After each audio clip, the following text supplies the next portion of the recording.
আজকে থেকে আপনি মোবাইল ফাইন্যান্সিয়াল সার্ভিস মানে বিকাশ, নগদ, রকেট বা ব্যাংকের যে অ্যাপ আছে বা অনলাইন ব্যাংকিং আছে সেটার ক্ষেত্রে কিন্তু আপনার লিমিটেশন চলে আসছে। আজকে থেকে 12ই ফেব্রুয়ারি রাত্রে আপনার হচ্ছে 11টা 59 পর্যন্ত, মানে হচ্ছে 12টা পর্যন্ত আর কি, এটা লিমিটেড হয়ে যাচ্ছে। বিকাশ, নগদ, রকেট বা যেই ধরনের মোবাইল ফাইন্যান্সিয়াল সার্ভিস হোক না কেন, সেই ক্ষেত্রে এখন থেকে মানে আপনি অলরেডি এটা চালু হয়ে গেছে, যেটা হচ্ছে যে আপনি প্রতি ট্রানজেকশনে মানে আপনি যদি কাউকে সেন্ড মানি করেন তাহলে সেই ক্ষেত্রে আপনি সর্বোচ্চ 1000 টাকা করে সেন্ড মানি করতে পারবেন একটা ট্রানজেকশনে।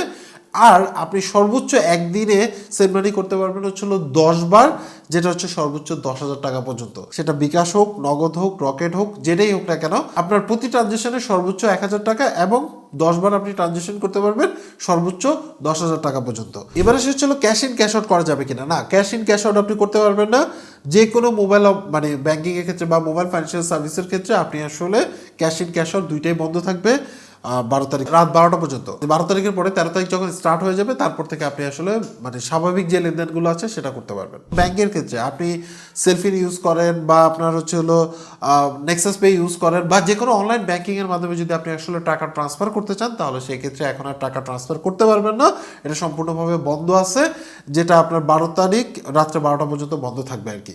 সো কোনো প্রকার ট্রানজেকশন করতে পারবেন না অনলাইন ট্রানজেকশন। এবার সে হচ্ছে অফলাইন ট্রানজেকশনের ক্ষেত্রে আপনি এটিএম বুথ ইউজ করে সর্বোচ্চ একজন ব্যক্তি একদিনে সর্বোচ্চ 1 লাখ টাকা পর্যন্ত উইথড্র করতে পারবে।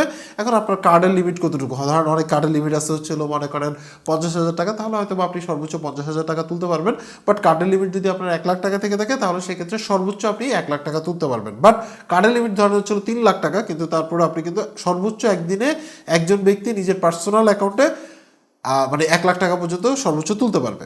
এছাড়া হচ্ছে আপনি যদি কোনো বিল দিতে চান, পেমেন্ট করতে চান বা এই টাইপের যদি কোনো কিছু থেকে থাকে সেই ক্ষেত্রে কোনো প্রকার নিষেধাজ্ঞা থাকতেছে না। সেটার ক্ষেত্রে আপনি যে কোনো পরিমাণে আপনি পেমেন্ট করতে পারবেন, বিল প্রদান করতে পারবেন এই ধরনের ক্ষেত্রে। মানে এটা এই রুলসের আন্ডারের বাইরে। আর 12 তারিখের পরে আপনার হচ্ছে মানে 13 তারিখ স্টার্টিংয়ে আপনার সকল কিছু আগের মতো হয়ে যাবে, যেভাবে যে রুলস ছিল সেটা। আর যারা ভোটার আছেন তারা অবশ্যই দেখে শুনে বুঝে, মানে আপনার ভবিষ্যতের জন্য ভালো কোন মানে কোন ব্যক্তি তাকে বুঝে শুনে ভোট দিন, তাহলে সেই ক্ষেত্রে দেখবেন যে আমাদের দেশে হয়তো বা একটা বড় পরিবর্তন আসতে পারে এই নির্বাচনে। এবং আপনি আসলে কোন এলাকার ভোটার বা আপনারা আসলে এবার ভোট দিবেন কিনা বা দিলে কাকে দিতে পারেন বা আপনার চয়েস কে, সেটা অবশ্যই কমেন্টস করে জানাবেন। আমরা আসলে দেখবো যে ইভ্যালুয়েশন যে আসলে কে কোন দিকে যাচ্ছে বা আপনার কাছে কাকে ভালো লাগতেছে। পারতপক্ষে ভিডিওটা শেয়ার করবেন যাতে বেশি মানুষ জানতে পারে, যাতে তারা কোনো প্রবলেম ফেস না করে। সবাই ভালো থাকবেন, আল্লাহ হাফেজ।